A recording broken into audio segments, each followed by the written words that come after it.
Hey YouTube, what's going on? Today I'm going to talk about the differences between the new CAT ODB, that's a titanium version sitting there on the table, between the 556K from HUXWRX and the Flow 762 Ti from HUXWRX.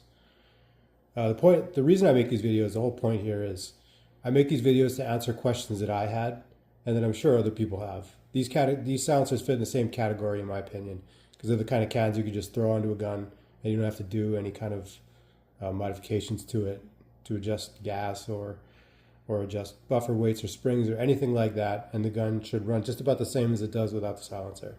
So that's why I'm talking about these three together. And I definitely had the questions myself of how do they actually affect this gun versus a direct impingement AR-15, and how does it sound to the shooter. So that's what I'm going to talk about today.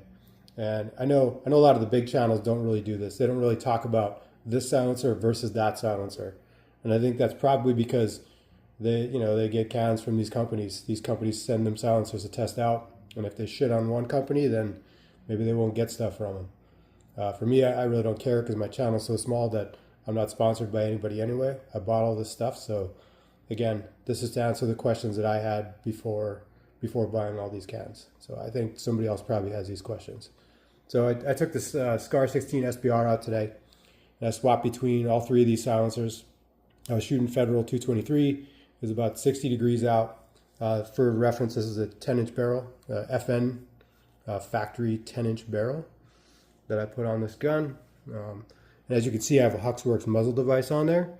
So what I did is I grabbed this thing right here from HUXWRX, which is an adapter that goes over their muzzle device that goes into the back of a hub-mounted can, a 1.375 by 24 or whatever the hub thread pitch is.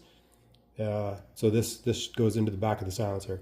Problem with this was it's too small, like it doesn't fit inside the ODB. The ODB's got too much material inside right here. You can see that. There's the lips. There's too much built up material in the inside of the can, so this cage wouldn't fit in there. So I got my handy dandy Dremel out, buzz that sucker off there, boom, twist right on.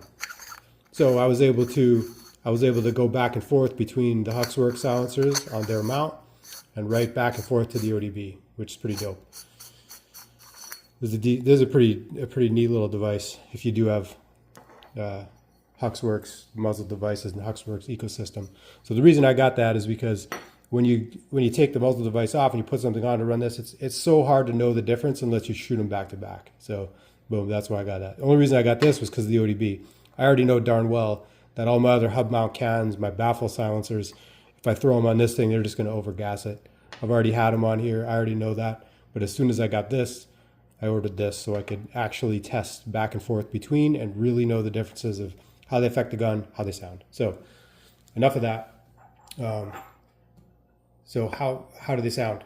Here's some footage of me shooting all three back to back, starting with the 556K.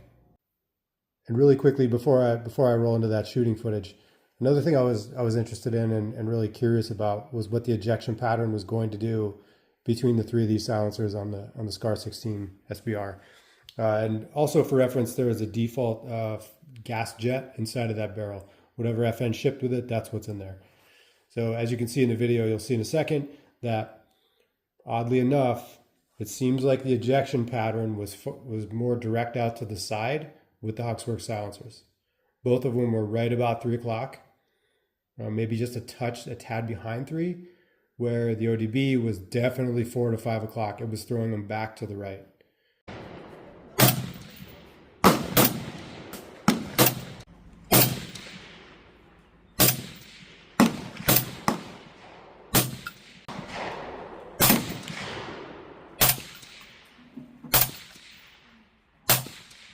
As you can hear, you can even hear it in my janky cell phone audio recording.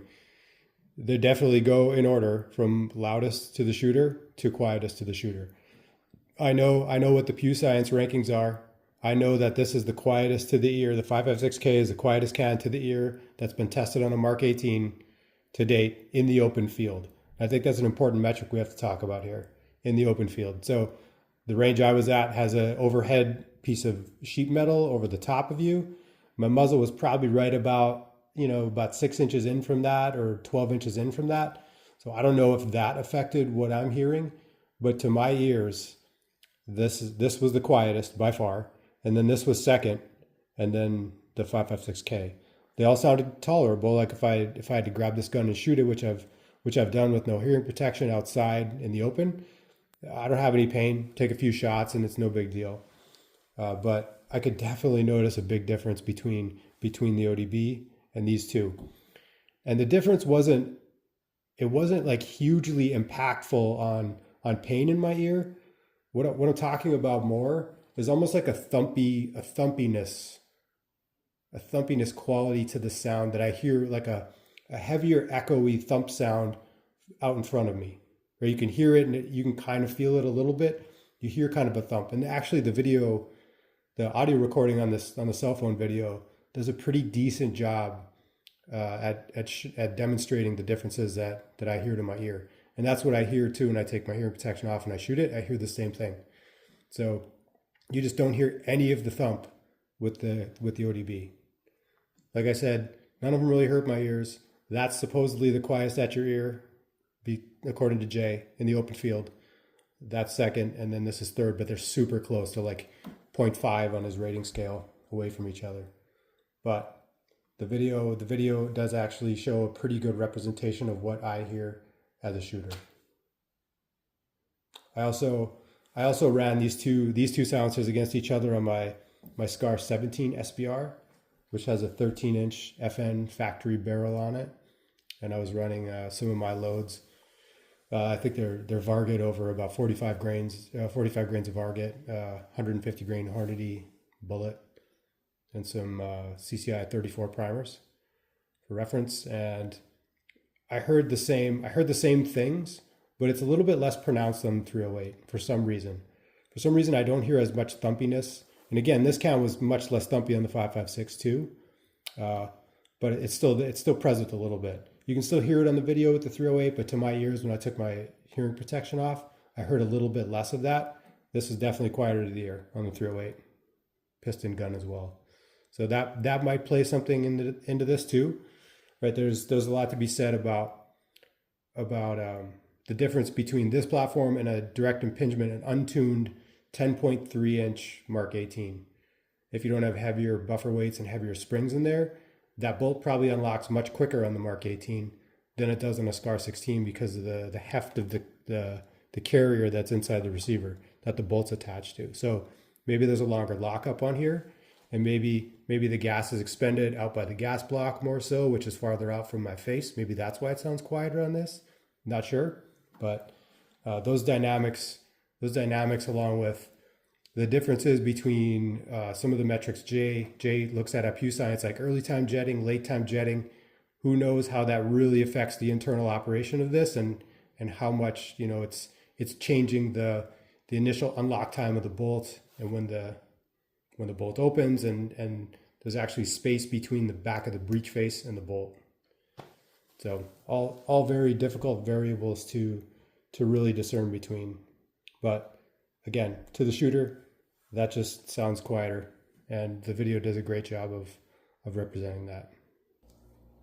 Hey, I had to come back and add this section because when I was rewatching editing my video, I realized that it kind of sounded like I was shitting on these two silencers and shitting on HUXWRX versus the Cat.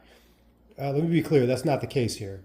I do think both of those cans do sound fantastic on this and fantastic on my Scar 17. I've had numerous people come up to me when I'm shooting my 17 with that Flow 762 Ti, and they ask about it, and they find out it's a 13-inch 308, and they're blown away. They just can't believe how quiet a 13-inch 308 sounds with that silencer on there. So believe me, I'm not shitting on them. I love those. And in fact, I got that adapter to go onto Hux muzzle devices so I could continue to keep using these for the bulk of my shooting, because that's a titanium ODB. You can't shoot full mags with it without stopping and stuff like that. So until I get the Inconel version of the 718 version of the hub ODB, I intend to keep running these anyway. So I'm going to keep my HUXWRX muzzle devices on both my Scars and on my untuned BCM 11.5 SBR, just so I can go back and forth and use all my silencers, because I got A lot of guns, I don't like to let the guns sit and wait for 10 minutes for the silencer to cool to take them off after I got it hot. This way I can just keep counts on all my guns, shoot them all, let them all cool while I'm changing my targets or whatever. So I just want to be clear, not shitting on HUXWRX. I actually do love those silencers, and I intend to keep using them. So yeah. So yeah, I hope this video helps some people out with some of the same questions I had, because I'm sure some people are asking that. And hey, Kat, I saw you guys commented on my last video. If you guys want me to do any more A/B testing, reach on out. I'll hook you guys up. All right, thanks for watching, guys. Have a nice day.